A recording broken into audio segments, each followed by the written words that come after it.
আমি একটা মৌলানা মানুষ, আপনি একটা নমাজি মানুষ। মা নারাজ হয়ে গেছে। আপনি জালসা শুনে যখন বাড়িতে যাবেন, মায়ের জন্য 1 কেজি আপনি রসগোল্লা নিয়ে যাবেন, সেব নিয়ে যাবেন, জিলাপি নিয়ে যাবেন। মাকে যদি বলেন, মা গে তোর জন্য আমি সেব এনেছি গা, মা খেলে।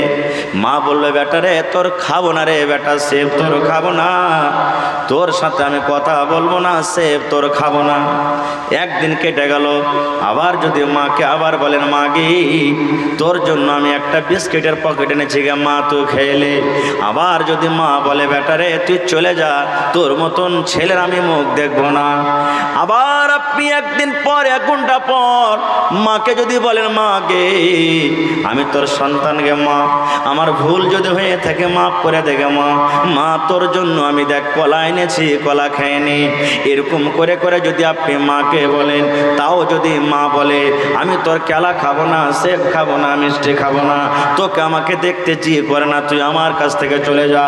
এই মুসলমান, এবার মায়ের পা যদি ধরে পড়ে যান, আর যদি মাকে বলেন, মা গে যতক্ষণ পর্যন্ত তুই আমাকে মাফ না করবি গে মা, আমি তোর আদরের সন্তান, আমি পা কিন্তু ছাড়বো না। মা তুই আমাকে মাফ করে দে। মা যদি কিল মারতে থাকে তাও আপনি ছাড়বেন না, মা যদি আপনাকে গাল দিতে থাকে তাও ছাড়বেন না। মা মারতে মারতে মারতে মারতে যদি আমার জীবনটাকে তুই শেষ করে দিস, আমি সহ্য করে নেব, কিন্তু মা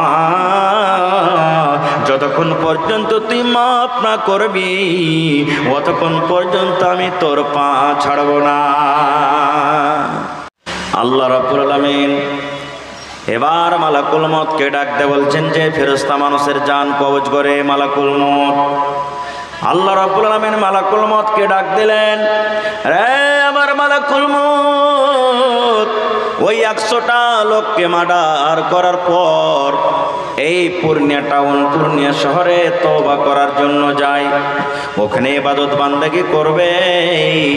এখন লোকটা হরদার মার্কেট, হরদার বাজার পার করছে রে।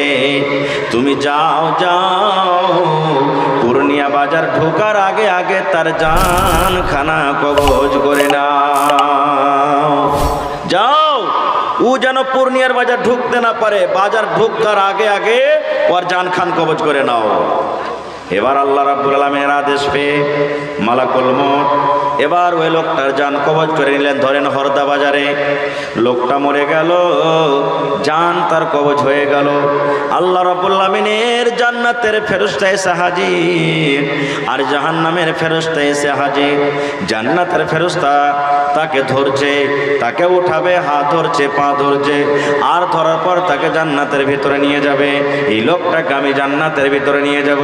জাহান্নামের ফেরেশতা বলছেন, না না, আমি এই লোকটাকে জান্নাতের ভিতরে যেতে দেব না। এই লোকটা তো হলো পাপী, এই লোকটা হলো গুনাহগার, এই লোকটাকে আমি জাহান্নামের ভিতরে নিয়ে যাব। জান্নাতের ফেরেশতা টানাটানি করছে, আমি জান্নাতে নিয়ে যাব, আর জাহান্নামের ফেরেশতা টানাটানি করছে, আমি একে কোথায় নিয়ে যাব? জাহান্নামে নিয়ে যাব। এবার জান্নাতের ফেরেশতা বলছেন, জাহান্নামের ফেরেশতা তুমি কেন জাহান্নামে তাকে নিয়ে যাবে? এই লোকটাকে জাহান্নামে নিয়ে যাওয়ার কারণটা কি? এবার জাহান্নামের ফেরেশতা বলছেন, এরে জান্নাতের ফেরেশতা, তুমি জানো এই লোকটা জীবনে নামাজ পড়ে না, জীবনে রোজা রাখে না, জীবনে তওবা ইস্তেগফার, জীবনে তেলাওয়াত জিকির আজকার কিছুই করেনি।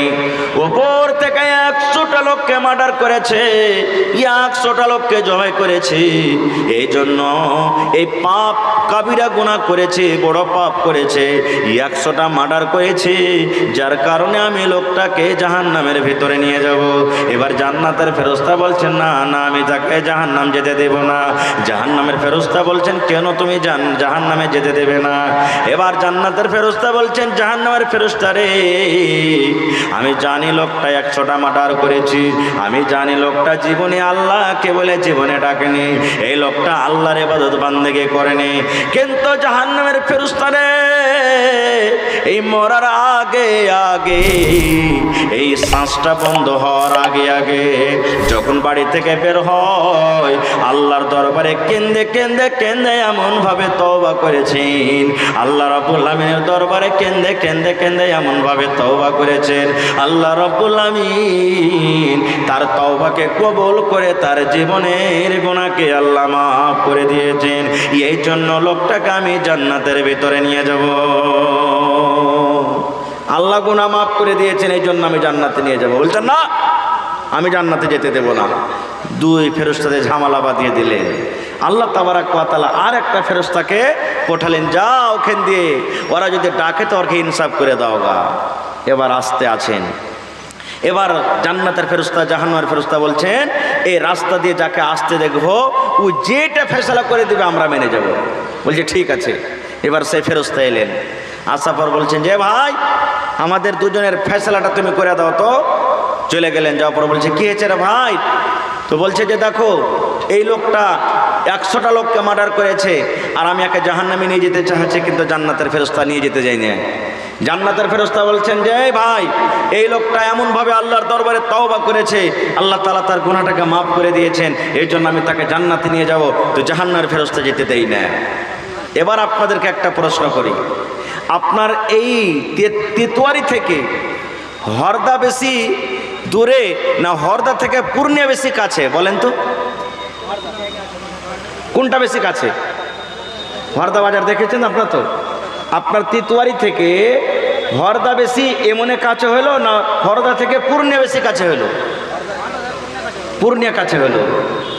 এবার ওই ফেরেশতা ফয়সালা করছেন, এরে জান্নাতের ফেরেশতা জাহান্নামের ফেরেশতা, তোমরা একটা কাজ করো, যে জায়গা থেকে লোকটা আসছে আর যে জায়গাতে লোকটা যাবে তোমরা এই জায়গাটাকে ভাগ করো তো, কোন দিকে বেশি আছে কোন দিকে কম আছে। এবার ভাগ করতে গিয়ে দেখছেন ওরে সুবহানাল্লাহ, ওই যে লোকটা তওবা করার জন্য যাচ্ছিলেন ওই 100টা মার্ডারকারী যেই জায়গা থেকে যে গ্রাম থেকে যাবে যেই জায়গাতে যাবে বেশিখানি আগিয়ে গেছে, বেশিখানি লোকটা চলে গেছেন, কমখানি জায়গা বেঁচে আছে, যেদিকে যাবে কমখানি বেঁচে আছে, বেশিরভাগ চলে গেছেন। এবার ফেরেশতা ফয়সালা দিচ্ছেন, জাহান্নামের ফেরেশতা রে এই লোকটার জাহান্নামের ভিতরে যাবে না রে, জাহান্নামের ভিতরে যাবে না। এই লোকটার আল্লাহ রাব্বুল আমিন গুনাহকে মাফ করে দিয়েছেন। বলছেন কেমন করে মাফ করেছে? বলছে জাহান্নামের ফেরেশতা রে এই লোকটা বাড়ি থেকে যখন বের হয়েছে বেশিখানি লোকটা এগিয়ে চলে এসেছে, বেশিখানি লোকটা রাস্তা চলে এসেছে, ইয়ার মানে পাপের জায়গা থেকে পাপের দিক থেকে বেশিখানি নেকির দিকে এগিয়ে গেছে, এই জন্য লোকটা জান্নাতের ভিতরে যাবে। নারে তাকবীর! হয়নি, হবে না, হতে পারে না, আমার নবীর সাথে কারো তুলনা। হয়নি, হবে না, হতে পারে না, আমার নবীর সাথে কারো তুলনা। হায়রে তুলনা তো দূরের কথা, ছায়াও মিলে না। হায়রে তুলনা তো দূরের কথা, ছায়াও মিলে না। হয়নি, হবে না, হতে পারে না, আমার নবীর সাথে কারো তুলনা। হয়নি, হবে না, হতে পারে না, আমার নবীর সাথে কারো তুলনা। সকল নবী রাসূল ছিলেন খোদার দিবানা, দু নয়নে দেখব খোদা ছিল তামান্না। আরে মোর নবীকে ডেকে নিলেন, আরে মোর নবীকে ডেকে নিলেন, দেখবে রব্বানা। হয়নি, হবে না, হতে পারে না, আমার নবীর সাথে কারো তুলনা। হয়নি, হবে না, হতে পারে না, আমার নবীর সাথে কারো তুলনা। ইউসুফকে দেখে যারা আঙ্গুল কেটেছে তারা কে আমার নবীর রূপ দেখেছে।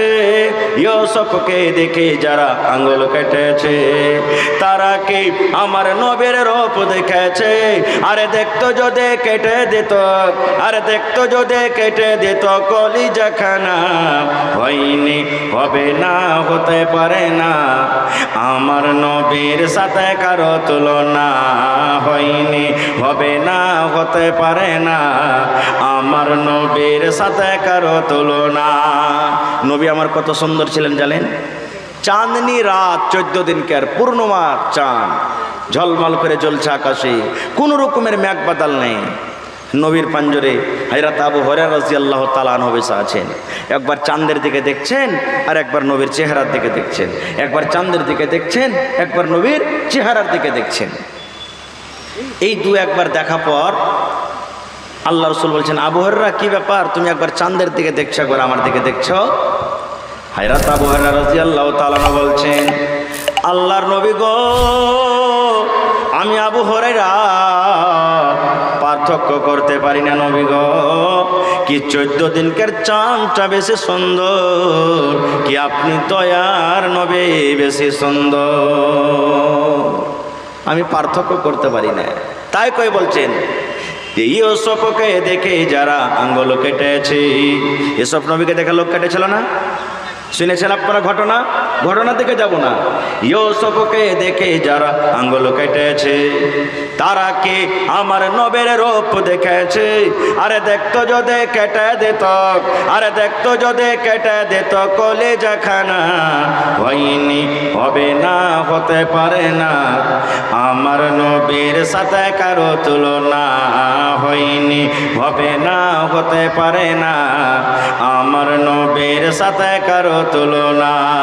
যার শানে আল্লাহ তাআলা করলেন ঘোষণা, খলকে আযম আমার শাহে মদিনা, যার শানে আল্লাহ তাআলা করলেন ঘোষণা, খলকে আযম আমার শাহে মদিনা।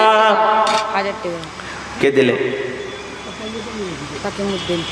মুসলমানে নবী ছাড়া কিছুই মানে না, মুমিনে কোরআন ছাড়া কিছুই বোঝে না, হয়নি, হবে না, হতে পারে না, আমার নবীর সাথে কারো তুলনা। নারে তাকবীর! ভাই আমার, আল্লাহ তাবারাক ওয়া তাআলা 100টা রহমতের মালিক। আল্লাহ তাআলা 100টা দয়ার মালিক। কয়টা দয়ার মালিক? 100টা রহমতের মালিক। 100টা রহমতের মধ্যে আল্লাহ তাবারাক ওয়া তাআলা দুনিয়াতে একটা রহমত দিয়েছেন, তাহলে আল্লাহর কাছে থাকলো কতটি? আল্লাহ রাব্বুল আলামিন 100টা দয়ার মধ্যে, 100টা রহমতের মধ্যে একটা রহমত, একটা দয়া দুনিয়াতে দিয়েছেন আমাদেরকে। কাকে দিয়েছেন? আমাকে দিয়েছেন, আপনাকে দিয়েছেন, আমার মাকে বিবিকে দিয়েছেন, আপনার মাকে বিবিকে দিয়েছেন, কুকুরকে আল্লাহ রাব্বুল আলামিন দিয়েছেন, আল্লাহ রাব্বুল আলামিন বান্দরকে দিয়েছেন, ইন্দুরকে দিয়েছেন, সাপকে দিয়েছেন, মুরগা মুরগিকে দিয়েছেন, ছাগলকে দিয়েছেন। পৃথিবীতে যত রকম আল্লাহর মাখলুকাত রয়েছে, আল্লাহ রাব্বুল আলামিন একখানা রহমত সমস্ত মানুষকে ভাগ করে দিয়েছে। তাহলে 100টার মধ্যে যদি মানুষকে আল্লাহ একটা রহমত দান করেন, তা আল্লাহর কাছে থাকলো কতটি? কথা বলেন একটু। 99টা। কত থাকলো?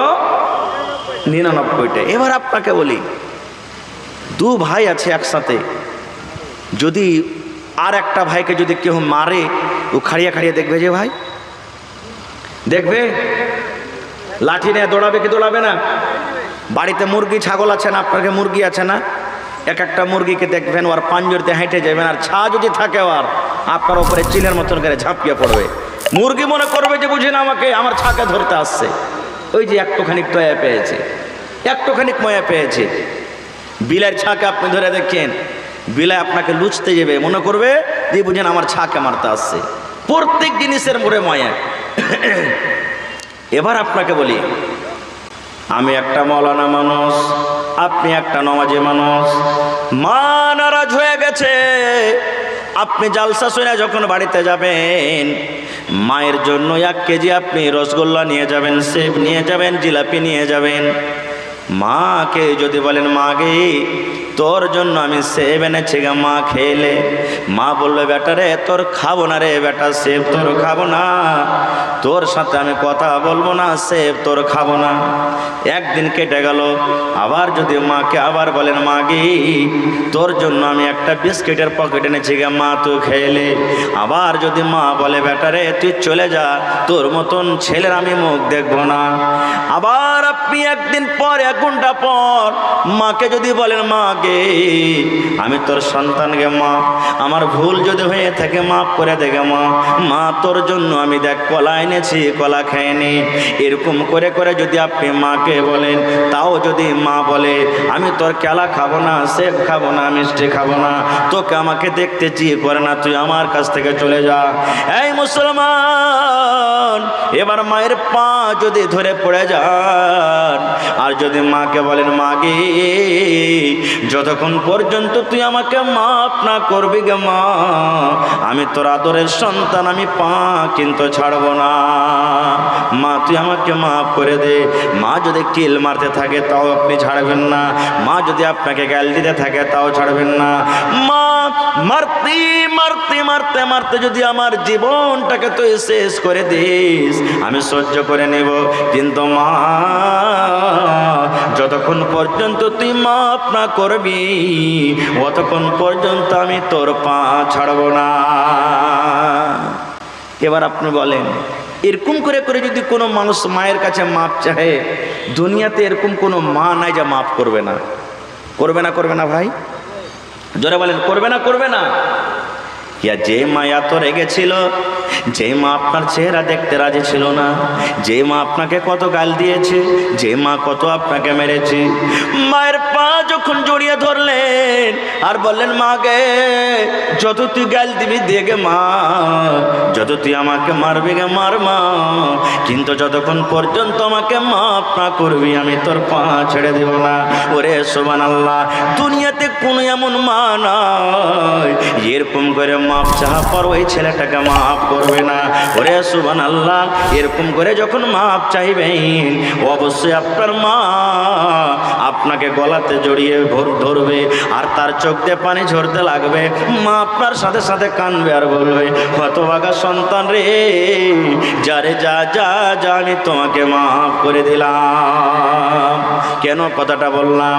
এই মুসলমান, 100টা রহমতের ভিতরে মা একটা পূর্ণ রহমত পাইনি, একটা পূর্ণ দয়া পাইনি। একটা দয়াকে ভাগ করে করে আল্লাহ রাব্বুল আমিন আমাকে দিয়েছেন, আপনাকে দিয়েছেন। কিয়ামত পর্যন্ত যত মানুষ আসবে তাকে দিবেন। যারা দুনিয়া থেকে চলে গেছেন তারাকে আল্লাহ দিয়েছেন। একটুখানি দয়া পায়া যদি মার 4 বার 5 বার 7 বার পা ধরে যদি মা মাফ করতে পারে, তাহলে যে আল্লাহর কাছে 99টা রহমত আছে। যদি আপনি পাপ করার পর, গুনাহ করার পর, যদি এই রাতের বেলাতে, ওরে সুবহানাল্লাহ, 2টা 3টে 4টা রাতের বেলাতে 2 রাকাত নামাজ পড়ে যদি আল্লাহর দরবারে হাত তুলে দেন আর আল্লাহকে বলেন মাবুদ, জীবনে কত জেনার গুনাহ করেছি আল্লাহ, জীবনে কত চোরের গুনাহ করেছি, জীবনে কত ঘুষ খেয়েছি, জীবনে কত আল্লাহ মদ পান করেছি, মাবুদ জীবনে কত রকম পাপ করেছি, দুনিয়ার কোনো মানুষ জানতে না গেল আল্লাহ তুমি জানো। মাবুদ রে, আজ তোমার দরবারে আমি তওবা করে, মাবুদ রে, আজ তোমার দরবারে আমি তওবা করে, আল্লাহ তুমি হতভাগা সব মানুষকে, হতভাগা বান্দাকে আল্লাহ তুমি মাফ করে দাও। আল্লাহর রাসূল বলেছেন, উম্মত তোমার মার প্রতি মহব্বত ভালোবাসা তোমার যত আছে, তুমি মায়ের পা ধরে তুমি মাপ চেয়েছো, মা তোমার পরে যত খুশি হয়েছে, আল্লাহ রাব্বুল আমিন তোমার পরতে যখন তুমি আল্লাহর দরবারে তওবা করবে গুনাহ করার পর, তোমার মায়ের থেকে 100 গুনাহ রহমত আল্লাহ রাব্বুল আমিন তোমাকে দান করবেন। এটা হলো কে? আল্লাহ। সূরাতুল ফাতিহা মনে আছে সবারই না? আছে না নাই? আলহামদুলিল্লাহি রাব্বিল আলামিন। তারপরে কি আছে? আর রহমানির রহিম। আল্লাহ বাঁচিয়ে রাখে, সূরা নিয়ে কোনোদিন আলোচনা করব। মেন পয়েন্ট, আল্লাহ হলেন আর রহমানির রহিম। আসলে রহমানের যেটা মানা, রাহিমেরও এটাই মানা। আল্লাহ দয়া করনেওয়ালা, রহম করনেওয়ালা। তবে কেন আল্লাহ দুটা করলেন এখানে? একটাই তো করতে পারতেন। আল্লাহ হলেন রহমান দুনিয়ার জন্য। কিসের জন্য? দুনিয়ার জন্য আল্লাহ রহমান, দুনিয়ার জন্য আল্লাহ রহমান। একদিন ইব্রাহিম নবীর বাড়িতে একটা মেহমান, একদিন ইব্রাহিম নবীর বাড়িতে একটা কুটুম এসে হাজির হয়ে গেছে, কিন্তু মেহমানটা হলো মাজুসি। মাজুসি বলে আগুনের যারা পূজা করে, আগুনকে যারা ভগবান মনে করে, আগুনকে যারা আল্লাহ মনে করে, আগুনের যারা পূজা করে তারাকে বলা হয় মাজুসি। ইব্রাহিম নবীর বাড়িতে ওই মাজুসি মেহমান এসে হাজির। ইব্রাহিম নবী খানা সামনে দিয়েছে। ইব্রাহিম নবী বলছেন, রে আল্লাহর বান্দা, তুমি বিসমিল্লাহ নিয়ে খাও, তুমি বিসমিল্লাহ বলে তুমি খানা খাও। এবার মাজুসি বলছে, বিসমিল্লাহ আমি জানি না, বিসমিল্লাহর অর্থ কি, বিসমিল্লাহ মানে কি? ইব্রাহিম নবী বললেন, বিসমিল্লাহ মানে হলো আল্লাহর নাম নিয়ে আমি খানা খাই, বিসমিল্লাহর মানে হলো আমি আল্লাহর নামে খানাটা শুরু করি। এবার মাজুসি বলছে, না ইব্রাহিম, আমি আমার আল্লাহর নাম নিয়ে খাবো, আমি বিসমিল্লাহ বলে খানা খাবো না, আমি তোমার বিসমিল্লাহ বলে আমি খানা শুরু করব না, আমি আমার আল্লাহর নাম নিয়ে আমি খানা খাবো। ইব্রাহিম নবী তখন বললেন, তোমার আল্লাহকে তুমি বলো তো। বলছে, আমার আল্লাহ হলো আগুন, আমার ভগবান হলো আগুন, আমি আগুনের নাম নিয়ে আমি খানা খাবো। যেমন এই কথাটা বলা, সুবহানাল্লাহ, ইব্রাহিম নবীর সামনে থেকে থালাটা টেনে নিলেন, আর থালাটা টেনে নেওয়ার পর বলছে, মাজুসি রে, যখন তুমি আল্লাহর নামে খানা খাবে না, যখন তুমি আগুনের নামে খানা খাবে, যাও যাও, যে আল্লাহর নাম নিয়ে তুমি খানা খাবে সেই আল্লাহর কাছে তুমি খানা চাও, কারণ আমি ইব্রাহিম নবী তোমাকে খাবার দিতে পারবো না, যাও তুমি আল্লাহর নাম নিয়ে খানা খাও।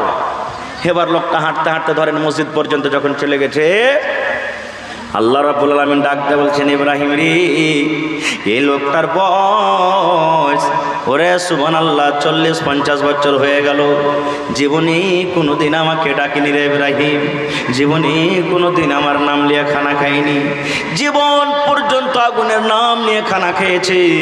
আমি আল্লাহ রাব্বুল আলামিন রাগ করে কোনোদিন এই কথা বলিনি, এই আমার বান্দা, তুমি আমার নামে খানা খাও না, তোমাকে আমি খাবার দেব না। ইব্রাহিম রে, তোমার বাড়িতে একদিন একটাই মাত্র খেতে এসেছে, আর আমার নাম নেওয়ার কারণে তুমি তার সামনে থেকে থালাটা কেড়ে নিয়েছো, এটা কিন্তু তুমি ঠিক করলে না। যেমন কথাটা বলা, সুবহানাল্লাহ, ইব্রাহিম নবীর সঙ্গে সঙ্গে দৌড়াইতে দৌড়াইতে বলছেন, ভাই রে, আমাকে মাফ করে দাও, মাফ করে দাও, তোমার যা ইচ্ছা তাই নিয়ে তুমি খানা খাও, কিন্তু আমার বাড়ি চলো, তুমি আমার খাবারটা খেয়ে নাও। এটা হলো কে? রহমান। এর নাম হলো কি? মুসা নবী একদিন দোয়া করতে গেছেন, পানি হয় না, ইস্তেসকা নামাজ পড়েছেন কোনোদিন? হাত কোন দিকে করে দোয়া করে বলেন তো? এইটা না এইটা? কোনটা ভাই? উল্টা করে। যারা পড়েনি তারা জানে না, উল্টা করে তো ইস্তেসকার দোয়া। এবার মুসা নবী দোয়া করতে গেছেন, ছোট বড় নর নারী সব কিনে চল, ময়দানে চল, দোয়া করব। দোয়া করেই চলেছেন, দোয়া করেই চলেছেন, কিন্তু বাদলের কোনো জায়গাতে একটু কিছু দেখতে পাওয়া যায় না, পানি হয় না। মুসা নবী তখন বলছেন, আল্লাহ, তুমি কি আমার পরে নারাজ আছো? আমি যে একজন নবী, আমার পুরা বিশ্বাস আর ভরসা আছে তুমি আমার দোয়া কবুল করবে। আল্লাহ, পানি দাও, পানি কেন হয় না? আল্লাহ রাব্বুল আলামিন বলছেন, মুসা রে, তুমি আমার নবী হইলা রে মুসা, আমি তোমার পরে নারাজ হইনি, তোমার পরে নারাজ হইনি, তবে হ্যাঁ, আমি এই জন্য তোমাকে পানি দিই না, তোমার দোয়া এই জন্য কবুল হয় না, যতটি দল নিয়ে তুমি দোয়া করছো, এই মজলিসে যত লোক বসে আছে, এই মজলিসের মধ্যে একটা লোক এমনই আছে যে 40 বছর ধরে গুনাহ করে, 40 বছর ধরে পাপ করে, জীবনে কোনোদিন আমাকে মানে না, ডাকে না। ওই লোকটাকে তুমি দল থেকে বের করে দাও, ওই পাপীটাকে তুমি বের করে দাও। যেমন তুমি পাপীটাকে বের করবে, আমি আল্লাহ রাব্বুল আলামিন পানি দান করব। বলছে, ওই পাপীটাকে বাহির করো, গুনাহগারটাকে তুমি বাহির করো, ওই গুনাহগারটাকে বাহির করতে গেলে আমি আল্লাহ তাবারাক ওয়া তাআলা তোমাকে পানি দেব। এবার মুসা নবী এলান করলেন, এই আল্লাহর বান্দারা, কে তোমরা আছো মজলিসে যে 40 বছর ধরে গুনাহ করছো, তোমরা বের হয়ে যাও। আচ্ছা বলেন তো, বের হবে কি? লোকটা বের হবে? ওটা তো দূরের কথা, আপনার এলাকাতে মানুষ মদ পান করে, মদখোর আছে না নাই? হানা বলেন, আছে না নাই? এবার ইমাম সাহেব, আমার সালেফি সাহেব যদি বলেন যে, এ ভাই, যারা মদ পান করছো তোমরা জানাজার নামাজ থেকে বার হয়ে যাও, বার হইবে কেউ? বার হবে না, লজ্জার কারণে বার হবে না। জানছে আপনার পাঁজরে খাড়া হয়ে আছে, আপনি দেখছেন চিনছেন যে লোকটা মদ পান করছে, তাও বার হবে না কেউ। এবার মুসানবী আবার বলছেন, কে আছো রে, তোমরা বের হয়ে যাও। এবার লোকটা মনে মনে বলছেন, রব্বুল আলামিন আমার জীবনের গুনাহ কেউ জানে না, 40 বছর থেকে আমি গুনাহ করছি, পাপ করছি, আল্লাহ তুমি ছাড়া কেউ জানে না। আজকে যদি আমি দল থেকে মজলিস থেকে বের হয়ে যাই, আল্লাহ জি সব লোক আমার দিকে দেখবে, আমার গুনার কথা সব লোক জানবে। এবার লোকটা আকাশের দিকে মুখ ঠান্ডা করে নিলেন, আর নিজের গামছা কিংবা কাপড় যা ছিল শরীরে মুখটাকে ঢেকে নিলেন। চোখ দিয়ে ঝরঝর ঝরঝর ঝরঝর ঝরঝর করে পানি ঝরতে শুরু হয়েছি। মাহবুদ রে, 40 বছর থেকে গুনাহ করছি আল্লাহ, ইয়ার মধ্যে তুমি আমাকে কত সুযোগ দিয়েছো আল্লাহ, কত তৌফিক দিয়েছো আল্লাহ, তুমি আমার হায়াত রেখেছো আল্লাহ, আমি জীবনে কোনোদিন তোমাকে জানি না মানি না আল্লাহ, তওবা করিনি আল্লাহ, আজ আমার কারণে আকাশের পানিকে বন্ধ করে দিয়েছো আল্লাহ, মেঘ বন্ধ হয়ে আছে, পানি বন্ধ হয়ে আছে, পানি হয় না আল্লাহ, তুমি আমার পরে এত নারাজ হয়ে আছো আল্লাহ, তুমি আমার পরে এত রেগে আছো আল্লাহ, তুমি রাগের কারণে আল্লাহ তুমি এই পানিটাকে বন্ধ করে রেখেছো আল্লাহ। আজ তোমার দরবারে মজলিসে বসে বসে আমি দোয়া করছি আল্লাহ, আমি তওবা তান্নাসু মানে তওবা